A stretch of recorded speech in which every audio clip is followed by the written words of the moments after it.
Gondolin was the greatest secret of the First Age, a city born from a vision of hope and destroyed by betrayal, pride, and fate itself. To understand its story, we must begin long before its towers pierced the sky, and before Morgoth discovered its existence. After the Noldor returned to Middle-earth from the Blessed Realm, the land was full of war and shadow. Morgoth, the first Dark Lord, spread his evil across Beleriand, and every kingdom lived in fear of his armies. In these times of constant danger, the Vala Ulmo, Lord of Waters, and one of the few Valar who still cared for the elves surviving in Middle-earth, appeared to Turgon, the son of Fingolfin. In a dream, Ulmo showed Turgon a secret valley hidden beneath towering mountains. This place, called Tumladen, was a wide green plain surrounded by the encircling mountains, a natural fortress so perfect that even Morgoth would not be able to find it. Ulmo instructed Turgon to build a city of refuge there, a hidden sanctuary that would preserve the spirit of the elves until a new hope could arise. Turgon awoke, understanding that this was no ordinary dream, but a direct command from the Valar. He set out to find the valley. Guided by Ulmo's signs and by his own determination, Turgon eventually discovered Tumladen exactly as it had appeared in his vision. In the center of the valley rose a steep rocky hill, and around its base the earth was rich and green.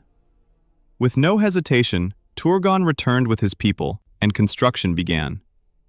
The city that emerged was inspired by Tirion, the shining city the Noldor had once lived in on the shores of Aman.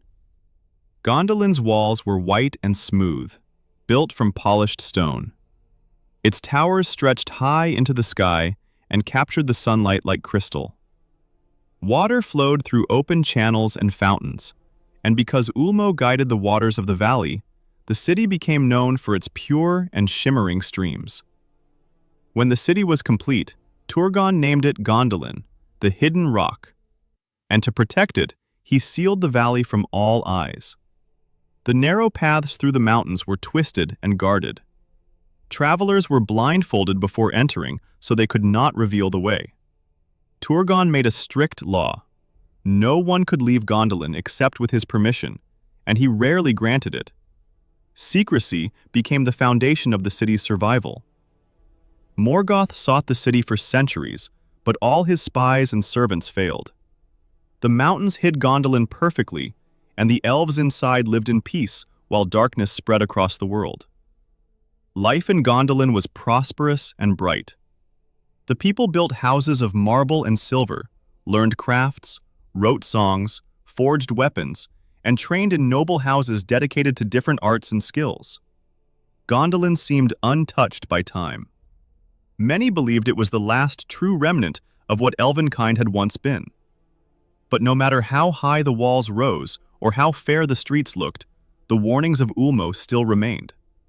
Gondolin was never meant to stay hidden forever, and its downfall began the moment Turgon ignored that truth. Years passed. Far away from Gondolin, Ulmo chose a mortal man named Tuor, the son of Huor. Tuor's father had once fought alongside Turgon and had given his life to protect him. Now, Ulmo guided Tuor in a way no man had ever been guided before. Through storms, rivers, secret passages, and battles, Tuor was led step by step toward the hidden city. At last, he reached the 7 gates of Gondolin, a feat almost no outsider had ever achieved. When he stood before Turgon, Tuor delivered Ulmo's message. The city must be abandoned, for Morgoth was searching for it, and it would not stand forever. Ulmo urged Turgon to take his people to the western shores, where a new light could be born. But Turgon, after centuries of peace and pride in what he had built, refused the warning. He believed Gondolin was strong enough to endure any danger. Instead of preparing to leave, he chose to remain hidden and trust in the city's walls. Tuor stayed in Gondolin and eventually married Turgon's daughter, Idril Celebrindel. Their marriage united the Eldar and the Edain, elves and men, something incredibly rare and considered a sign of destiny. Their son, Earendil, was born in the city, a child who would one day change the fate of Middle-earth itself. But at that time, no one yet knew his importance. While Turgon rejected Ulmo's warning, a new danger grew inside the city. Maeglin, the son of Aravel and Eol, and nephew of Turgon, lived in Gondolin with a troubled heart. Maeglin was skilled in mining and crafting, but he carried a deep, forbidden desire for Idril. When Idril chose Tuor instead, Maeglin's envy and bitterness darkened his thoughts. He volunteered often for mining expeditions outside the city, seeking the freedom the walls denied him, and during one of these journeys, Morgoth's servants captured him. Morgoth did not torture Maeglin. Instead, he spoke to him with promises and lies.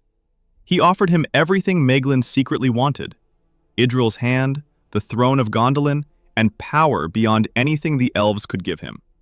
In exchange, Morgoth asked only for the location of the hidden city. Maeglin, torn between fear and jealousy, gave in. He revealed the secret paths through the mountains, the guard shifts, the weak points in the walls, and even the layout of the city itself. With this knowledge, Morgoth finally held the key he had searched for since the First Age began. And so, the doom of Gondolin awoke at last. One morning, dark clouds rolled over the encircling mountains. A terrible army marched on Gondolin. Orcs, Balrogs, fire drakes, and massive iron engines built in Angband. These war machines ripped open the mountain passes, breaking the last protection Turgon believed would stand forever. Fire poured into the valley, and Morgoth's forces descended with unstoppable fury. Inside Gondolin, chaos erupted. The city that had known only peace for centuries was suddenly choked with smoke and flames. Elven warriors fought bravely in the streets, and each of the noble houses of Gondolin defended its banners. Ecthelion of the Fountain faced Gothmog, the lord of the Balrogs, and in a heroic struggle, they fell together into a great fountain, both perishing in the depths. Turgon, in despair, refused to flee. He remained in his great tower, mourning the fall of the city he loved more than life itself. The tower collapsed as the fire consumed its foundations, and Turgon died as Gondolin fell around him. But not everyone was lost. Idril, who distrusted Maeglin long before the betrayal, had ordered the construction of a secret tunnel beneath the city. This tunnel became the salvation of many.